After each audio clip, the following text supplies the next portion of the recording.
Hi, welcome to Cake Decorating Central. My name is Amanda and today I'm going to be showing you a quick demonstration of a stenciling technique using glitter. So today I'm using the designer stencils. This is a range we have in our store. They range from about $8 to $30, and today I'm using the chandelier set. So this set comes with 3 different types of stencils. You've got the largest stencil, a medium and a smaller one. So you can use this on 3 different tiers of your cakes or all in the same tier. Today I'm just going to be demonstrating on a small amount of icing just to give you an idea of how it works. So I'm going to be using a pink glitter today. I love pink, so I've gone with a fluoro pink. This is from the Rainbow Dust range and it retails in our store for roughly around $8. But the glitter goes a very long way, so you can use it on cupcakes, cakes. It is all non-toxic. I also put it in a little bit of champagne when I've got a party, something a little bit special. So today we're going to be starting off. I've got a small amount of vegetable shortening here. You can use normal shortening, Crisco, Solite. So I'm going to start by just brushing that lightly all over my sheet. You don't want to put too much on. It's just to help adhere the stencil to the sheet so that it doesn't slide around when you're trying to work with it. So I'm just going to brush that on lightly. I'm then going to get a small amount of paper towel and just wipe that off, just so I know I don't have too much on. Then we're going to place our stencil. I'm going to be using the largest one. I'm going to place that down there, make sure it's all stuck down, and then I'm going to put a tiny bit more Solite over the top. So the Solite helps to stick the glitter to the icing. It also, as I said, helps to stick the stencil to the icing as well.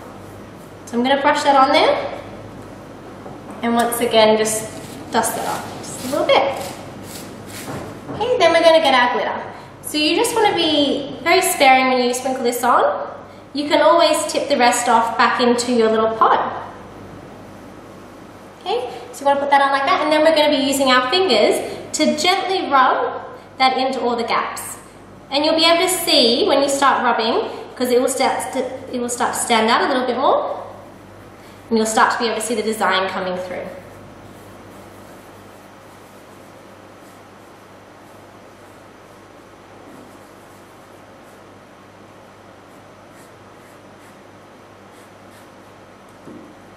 So you just gently want to sprinkle all that around, make sure you get all the little gaps.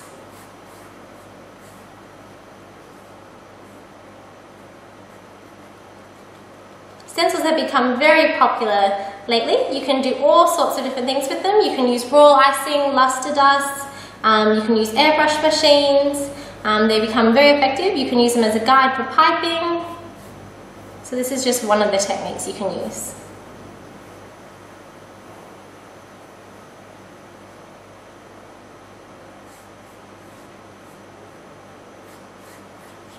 Okay, so then we're gently going to peel that from one side. Make sure your icing doesn't peel up with it. You want to peel it off and lift that to the side. And there we have our little chandelier.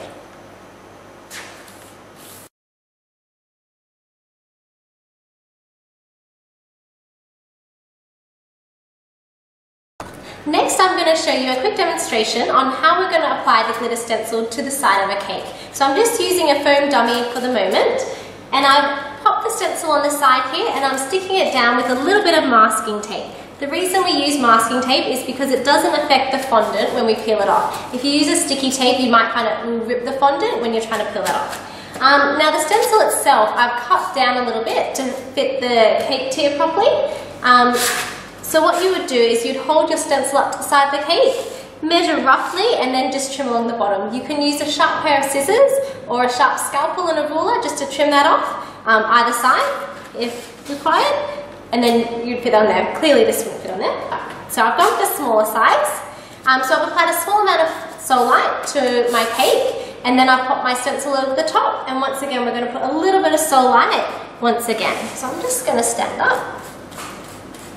Okay, so you want to brush that over the top nice and gently, and then once again we're going to get some paper towel and just wipe that back over the top to get rid of any excess.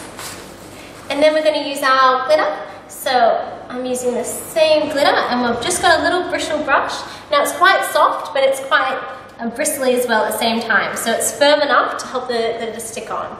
So I'm using a dabbing motion, just all over, just to make sure I fill in all those gaps. Now, because the stencil is a lot smaller, some of the holes are quite fine, so you want to make sure you get right into all of them, the whole way down. All these stenciling techniques, you can come and learn. We've got a range of different classes on here at CakeDecCentral, and one of them is a stenciling class where you'll learn all about how to apply royal icing to stencils. I'll show you this glitter technique again. You will learn how to use luster dust all along the side of the cake. You'll also learn how to use luster sprays as well. Okay, so once you've got that nice and evenly covered, okay, we're going to peel that off. Now when peeling it off, you do want to be careful. As I said, the masking tape doesn't damage the fondant, but you still want to be very careful when peeling that off. Straight round, and then you've got your chandelier. So thank you very much for watching our demonstration. I hope you learnt something new and look forward to seeing you in class.